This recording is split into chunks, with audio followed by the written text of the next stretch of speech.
Olá, bem-vindos à quinta aula do Alfabetização Sem Cartilhas, formando alunos, leitores e escritores. Vocês já devem ter percebido que eu gosto muito da história, não é? Pois é, hoje eu vou falar um pouquinho sobre Heloísa Marinho.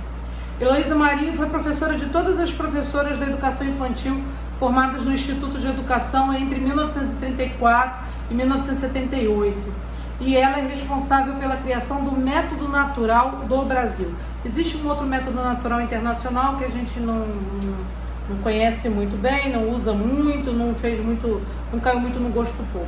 Mas aqui no Brasil, o método natural foi um método que formou muita gente. E na verdade, muitas das práticas que você, professora, usa na sua sala foram criadas pela Heloísa Marinho e você nem desconfiava que tinha sido essa pessoa que era responsável, que tinha sido uma professora brasileira que tinha criado essas práticas, tá certo? Bom, então, Método Natural do Brasil foi uma proposta nova, original e essencialmente brasileira, tá certo? A Heloísa Marinho, até por essa data, né, professora de 34 a 78, ela teve influências de Dewey e da Gestalt. Dewey, né, fundador da Escola Nova também, né, uma influência forte da Escola Nova, e da Gestalt, que nós vimos que também influenciou bastante o método analítico, tá certo? Então, essas duas escolas, da Escola Nova, né, do Dewey, e a Gestalt, essa escola da psicologia, né, da questão da percepção, influenciaram bastante os pesquisadores, as pessoas que estudavam naquela época. Tá certo? É um método pragmático e estruturalista, tá certo? Com ênfase no desenvolvimento das estruturas viso-auditivas. Por que eu gosto de falar dele?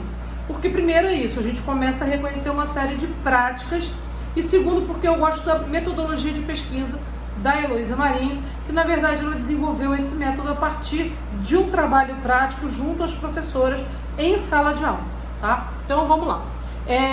A Heloísa Marinho, ela vai realizar em 1943 uma pesquisa de campo no Instituto de Educação do Distrito Federal, em colaboração com Lourenço Filho, que na época era diretor do INEP, tá certo? Então, como é que surge esse processo natural do desenvolvimento de aprendizagem ou método natural? Tá? Os objetivos da pesquisa: determinar o que, quando e como começavam a se desenvolver comportamentos contraproducentes nos alunos. Olha que questão interessante para a gente pensar, né, professora?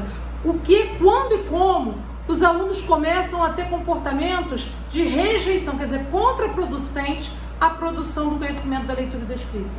Tá? Aperfeiçoar técnicas e materiais e testá-los em situações reais de aprendizado e analisá-los na pesquisa. Duas professoras, professora Alex Santos e Maria Caldeira Fuiz, tá aí, aplicaram o método natural em turmas experimentais no Instituto de Educação. Nesse processo foram sendo criados e testados os princípios e materiais que caracterizam o método, tá certo? A metodologia e o desenvolvimento da linguagem. Hoje eu vou tentar ser mais objetiva ainda, porque o nosso tempo é curto, tanta coisa para falar, né? Quando eu penso que na UF eu dou um curso 60 horas e aqui eu tenho meia horinha, né, em minutos de aula, bom, para não cansar ninguém. Bom, o educador deve incentivar a atividade lúdica da criança, proporcionando meios para que ela descubra seu próprio universo. Parece que eu estou falando uma coisa que foi dita agora. Não, eu estou falando de uma coisa que foi dita em 1943, né? Temos que proporcionar atividades lúdicas para as crianças, tá certo? Para que ela descubra seu próprio universo. A linguagem natural da criança mostra como se deve ensinar a ler e escrever. Foi isso que elas descobriram durante a pesquisa. Nomes de pessoas e coisas representam frases nos primeiros anos de vida.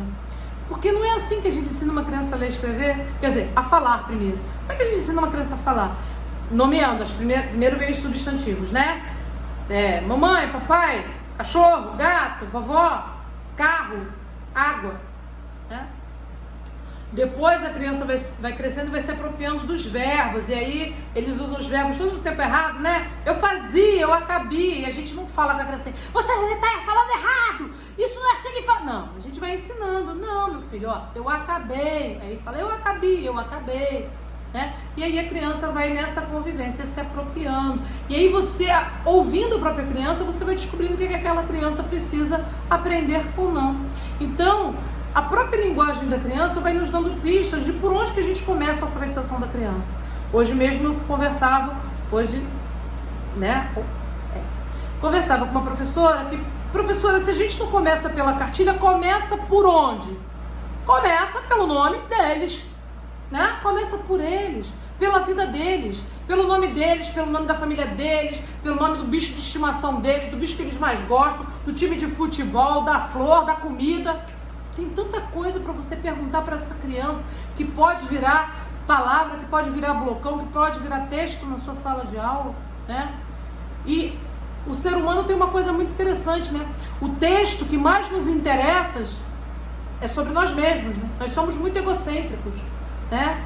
Quando eu vejo uma coisa que está sendo escrita sobre mim, isso me interessa muito. Isso me causa um interesse diferenciado do que coisas que são escritas sobre um tal de um tatu e um tal de macaco e de mala e de, sabe? Então, você tem muito texto na sua sala de aula. Cada sujeito daquele é um texto e ele tem uma história para contar. Você já parou para ouvir qual a história que essa criança tem para contar? Bom, no método natural, a palavra significativa constitui a pedra fundamental do ensino da leitura. A palavra significativa. Para muita criança, tatu não representa nada porque ela nunca viu um tatu na vida. Para muita criança, uva não significa nada porque ela nunca viu uma uva na vida.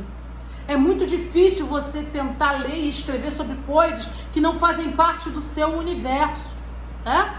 Então, em 1943, a professora Heloísa Marinho já apontava que a palavra tinha que ser significativa. Ela tinha que fazer sentido para o sujeito que vai ler e que vai escrever essa palavra, tá?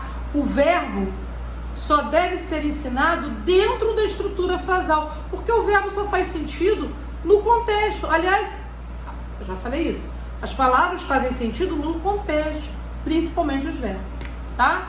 Artigos, preposições, conjunções, pronomes só possuem sentido dentro dos contextos frasais. E a escola, e é claro que a Heloísa está fazendo aqui uma crítica, a uma forma da escola que ainda hoje, em muitos lugares, trabalha com listas, né? Listas de substantivo feminino, lista de substantivo masculino, lista de coletivo, lista de pronome, lista, né? Eu lembro da minha professora de português andando de um lado para o outro na sala, de, para, perante, por, de, entre, por. Gente, aquilo era uma ladainha e eu não fazia ideia de como aquilo se articulava com a língua, apesar de eu já saber ler e escrever, porque isso foi no ginásio, né? Então, nós fomos fragmentando a língua de tal forma que nós criamos essas caixinhas e o sujeito aprende essas caixinhas e isso não faz dele um escritor melhor, um escritor mais qualificado. André, mas por que você está falando isso? Ele está falando de alfabetização. Porque a gente se alfabetiza a vida toda. E tem gente que passou 15 anos dentro da escola, fez ensino médio, passou no Enem e tem muita dificuldade de entender a escrita, que treme diante de uma folha de papel em branco, que não consegue, aprendeu aquilo tudo, pronome, adjetivo, a oração subordinada adversativa, eu não faço a menor ideia do que seja, mas enfim, né? Mas não sabe escrever. Eu sei escrever. Então o mais importante a gente deixa de ensinar, né? Que é tornar esse sujeito um escritor qualificado, que ele seja capaz de se expressar, de se oferecer ao outro através da palavra. E isso é fundamental. É isso, e é para isso que a gente alfabetiza uma criança, tá certo? E um adulto também, né? Alfabetiza uma criança e um adulto. Bom, a Heloísa Marinho, lá em 19... Eu vou repetir isso sempre, tá? Porque eu acho isso, assim... uma marca pra gente pensar, a gente já sabia isso em 1943, Como é que hoje, no século XXI, a gente ainda tem essas práticas? Né? Então, lá em 1943, a Heloísa Marinho já dizia pra gente, estimulando o potencial criativo da linguagem, brincando com as ideias, levamos as crianças a expandir as suas estruturas frasais e produzir novas sentenças, brincando com as ideias, brincando com as palavras, como o Manuel de Barros nos convida a brincar com as palavras. A criança precisa descobrir que brincar com as palavras, é carregar água na peneira, que brincar com as palavras é muito bom. Né? Então, eu lembro que eu alfabetizava o menino, e ele era muito bom, ele já ele era muito esperto, não sei o quê, mas ele era todo certinho, né? A mãe trazia ele ali na rédea curta, então ele era todo meio travadinho, né? E na minha sala, as crianças eram convidadas a escrever o que quisessem, sobre o que quisessem, e todas as palavras estavam à disposição delas, estavam mesmo. Eu não fazia aquele alarde todo, porque as crianças, elas gostam, já dizia o Carlos Drummond de Andrade, né? Elas gostam das palavras proibidas, elas gostam daquelas palavras que a gente fala escondidinho e dá risadinha, né? E tudo é proibido, por isso, né, falamos. Então, a criança, eu lembro que uma vez eu cheguei na sala, estava escrito assim no quadro, Xoxota, com CH. Aí eu fiz a cara bem séria e falei assim, quem escreveu isso aqui no quadro? Aí todo mundo, aquela coisa de criança de 6 anos, Eu já sabia quem tinha escrito, porque eu já sabia quem era capaz, né? Quem tinha conhecimento de língua para escrever e quem tinha essa disponibilidade, né? Essa pessoinha à toa que escreveu isso no quadro, com 6 anos. Aí eu fiz a cara bem séria e falei assim, quem escreveu isso no quadro? Aí eles, falei, quero dizer que tá escrito errado, porque Xoxota é com X.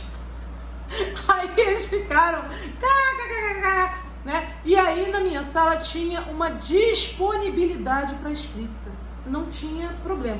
E aí um aluno veio e me perguntou assim, tia, eu trabalhava com autoditado, então a gente botava as figurinhas, às vezes eles recortavam, às vezes eu mesmo dava figurinhas mnemônicas para eles escrever.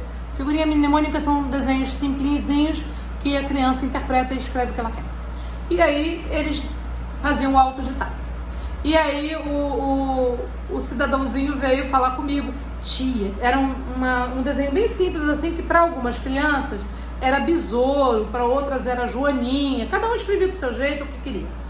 E ele achava que aquilo era uma barata, muitos deles achavam que aquilo era uma barata. Outros não, eles escreviam barata porque é melhor escrever barata do que joaninha, vamos combinar, né? Joaninha tem mais dificuldadezinha. E aí ele veio pra mim e falou assim, tia, eu posso escrever a barata vive na merda? Falei, pode, porque de fato as baratas vivem na merda, isso é fato, né? Isso aí é um texto real. Então, e ele foi, né? E o prazer daquela criança registrar isso no caderno, eu já sabia que a mãe ia dar uma encrencada, mas, né, o prazer dele de registrar que a barata vive na merda, porque foi isso que ele pensou e ele teve vontade, desejo de escrever, porque ele estava brincando com as palavras, né? Ele estava com gosto, com prazer de escrever. Então ele escreveu lá a frasezinha dele da barata vive na merda, certo? E aí, mas porque ele tinha essa permissão, ele tinha esse espaço para se mover na escrita, né? Ele não tinha amarras, ele não estava travado, ele podia ousar. É muito difícil aprender alguma coisa quando a gente não pode ousar, quando a gente não pode testar, quando a gente não pode experimentar, quando tem que ser tudo certinho, quando eu não posso errar.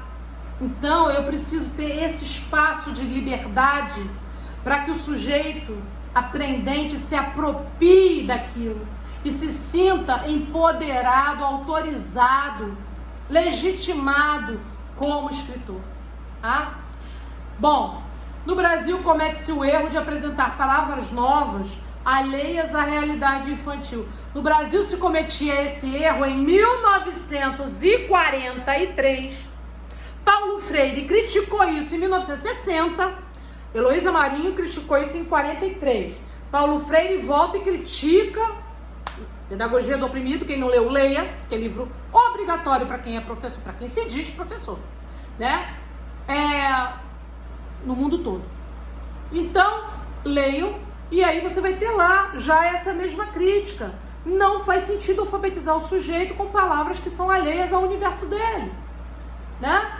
Então, um erro para Heloísa Marinho, para Freire, para mim, né? Mas parece que não, que a escola ainda não entendeu que é um erro, que a gente atrapalha mais do que ajuda. Apresentar palavras que não são do universo do sujeito, palavras que não dizem nada para essas crianças. Tá certo? A sistematização silábica, 1943. A sistematização silábica da cartilha mata o verdadeiro ensino da leitura. Heloísa Marinho está dizendo. Eu só estou concordando com ela. O método natural é global, psicológico e estruturalista. Isso eu vou discordar. Busca aproveitar o melhor do método analítico com o melhor do método fônico. Tá? Então ela vai criando um método ali que ela vai trabalhar com concepções, porque é isso que a gente faz, né, gente? A gente vai pensando com as ferramentas que vão aparecendo e nos vão dando. Então, como a gente já falou em algumas aulas passadas, o preconceito só atrapalha. Eu tenho que, na verdade, conhecer e me apropriar de todos os métodos e focar na criança, na formação desse leitor e desse escritor. Bom, por ser estruturalista, o método trabalha com ideias de maturação, estado de prontidão, estímulo-resposta. No entanto, já apontava que não há sujeitos iguais e que cada um deve seguir o seu ritmo de aprendizado. Então veja o passo que Heloísa Marinho dá à frente, apesar de ainda estar nessa ideia da prontidão, que é uma ideia que vai vingar muito durante a década de 70, ela já, em 43, ela já dava um passo à frente, porque ela já reconhecia esses sujeitos como sujeitos singulares e que cada um tinha o seu ritmo próprio, tá certo? Então alguns princípios estão aí do método natural, tá? A leitura e a escrita não são um fim em si mesmas, mas meios para atingir o pleno desenvolvimento do ser humano. A escolha livre da atividade é um direito da criança. Trabalho diversificado. É impressionante como a gente entra numa sala de aula e o professor quer dar a mesma folhinha para 30 crianças, mesmo ele sabendo que aquelas 30 crianças, cada uma está numa fase completamente diferente da escrita.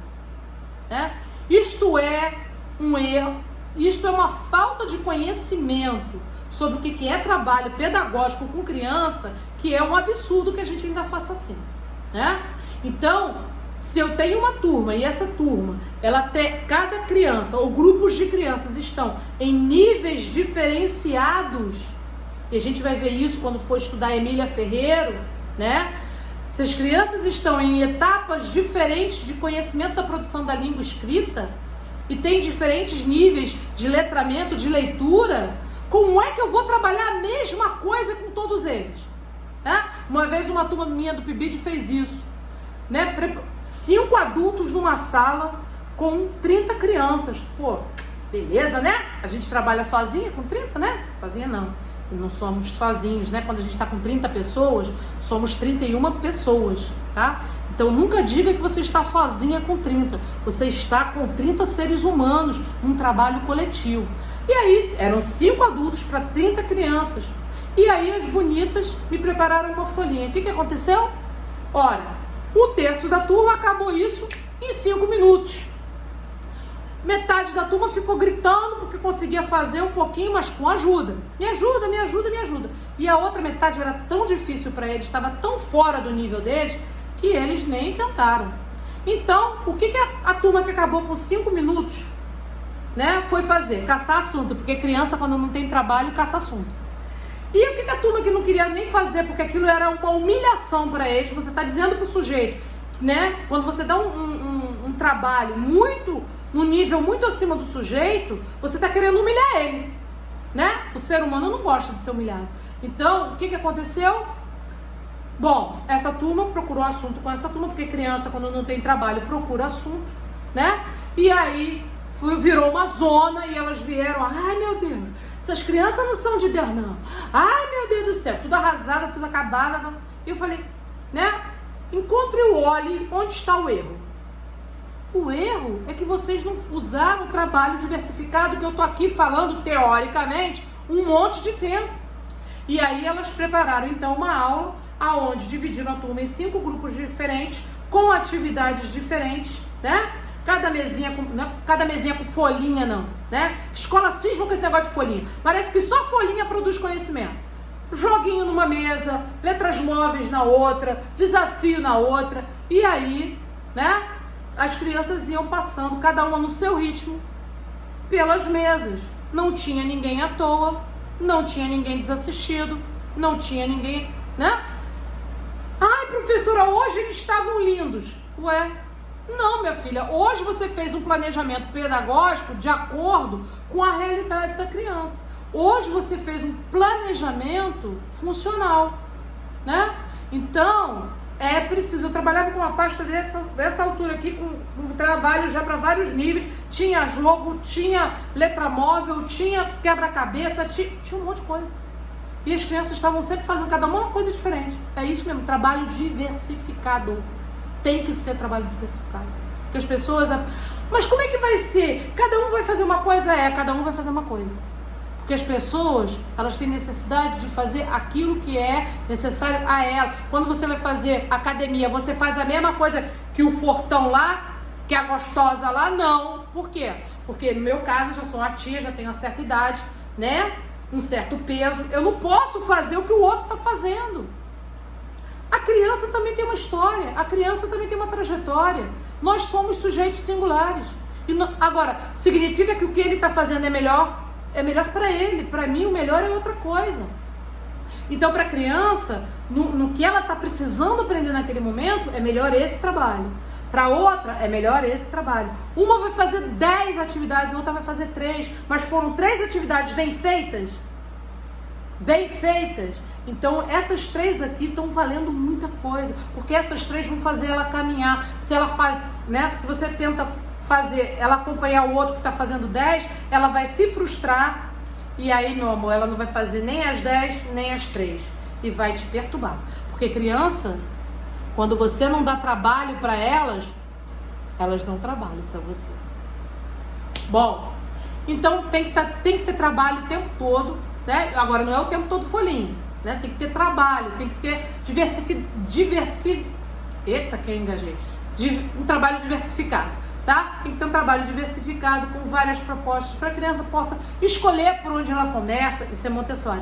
Que ela possa escolher por onde ela começa, que ela se comprometa, que ela tenha um projeto de estudo para aquele dia na escola, certo? Então, outros princípios do método natural, tá? Então, respeito aos direitos dos outros, variedade de opção de atividade. Aprendi muita coisa pela Elisa Marinho. Atividades de conjunto não devem durar mais do que 20 minutos, né? Então, crianças pequenas, ainda mais as nossas de hoje em dia. Gente, as nossas crianças não, né?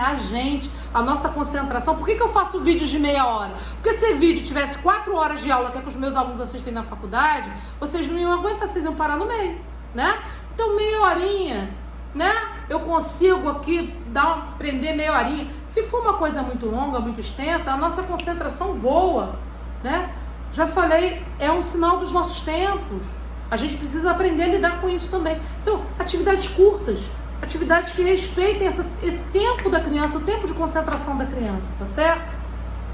E aí, a gente vai mudando. Ai, André, mas isso dá muito trabalho. Te garanto que uma sala de criança à toa, entediada, chateada, frustrada, dá mais trabalho. Então se planeja, se organiza e organiza a tua sala, que você vai ter o trabalho de coordenar aquilo. É verdade, no início dá um trabalhinho mesmo. Depois aquilo já entra no esquema, as crianças já sabem para onde vão, um já ajuda o outro. Então te planeja, que é mais, vou te garantir, dá menos trabalho do que uma sala de aula que não tem um planejamento bem organizado, tá certo? Que não respeita o tempo e o ritmo de cada criança. Bom, então, organização cuidadosa dos cantinhos de atividades, importância do ambiente educador.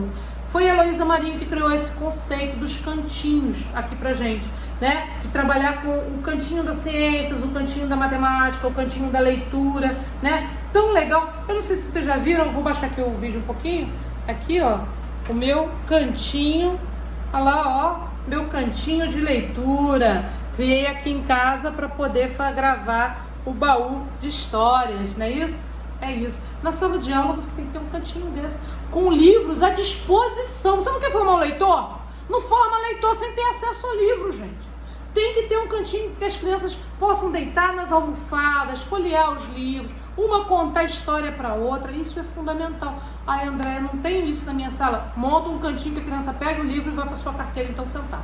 Tá certo? Mas é fundamental que a gente dê acesso a essa criança aos livros, à leitura, a fichas de leitura, tá? A atividade, fichas de atividade, tá bom?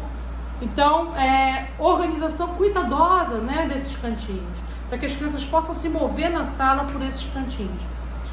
O professor é o primeiro estímulo, apoio afetivo.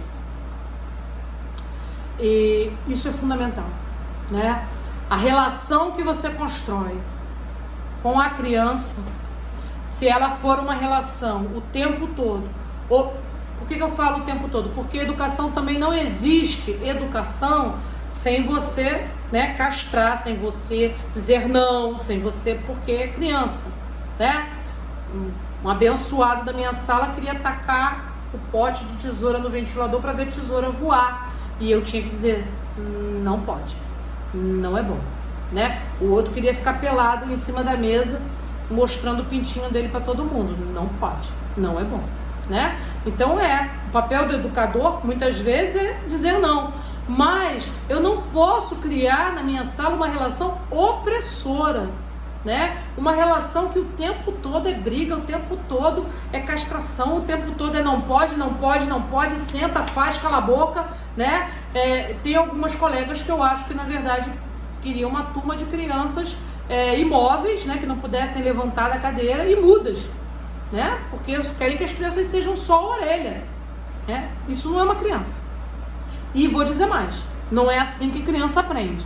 Criança aprende na relação, criança aprende no movimento, criança aprende metendo o nariz aonde ela não é chamada, né? Eles são curiosos. Então a gente precisa compreender. Somos educadores da infância. O que é a infância, né? Como é a infância?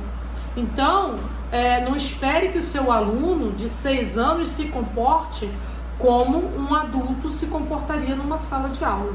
Na verdade, nem os meus adultos na faculdade se comportam muito, né? Mas é isso, né? A criança, ela tem necessidade, né? De se mover, de falar, de interagir. E essa é a natureza. Então, planeje a sua sala de aula, planeje as suas atividades, considerando a natureza dessa criança em processo de desenvolvimento e aprendizado, tá?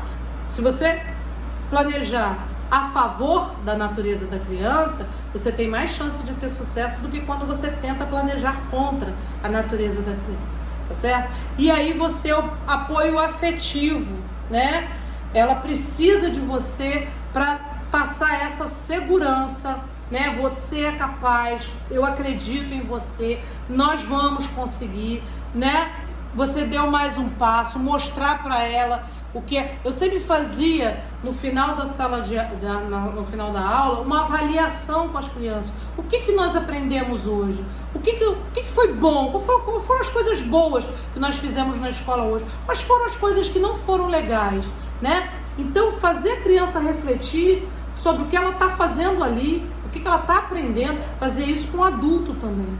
Fazer os meus alunos jovens e adultos também registrarem o que eu aprendi hoje, né? Porque principalmente o adulto, ele tem uma coisa de não adianta não, eu não vou conseguir, eu não vou aprender. Eu falo, se você aprender uma palavra nova por dia, em 200 dias de retiro, você tiver aprendido 200 palavras novas, você já transformou a sua vida. Então, vamos lá, vamos ver o que a gente aprendeu hoje. Precisa ter esse fechamento a cada dia, a cada aula, né? O sujeito precisa pensar sobre, a gente chama de metacognição. né? Eu sei. Por que eu sei que eu sei? Como é que eu sei? Eu tenho que pensar sobre essa produção de conhecimento. Eu posso convidar crianças pequenas, né? 3, 4, 5 anos a fazer esse movimento. Isso é muito importante para ele ir construindo essa autoestima, para ele ir construindo essa fé nele mesmo. É muito triste, mas eu fui professora de EJA e fui professora de turmas de progressão, que são alunos com defasagem e seriedade, né? Uma das coisas mais difíceis da gente vencer na alfabetização não é ensinar o sujeito a ler e escrever, é ensinar o sujeito que acha que é incapaz de ler e escrever, que ele já internalizou que ele não consegue ler e escrever. Quem foi que disse para ele isso?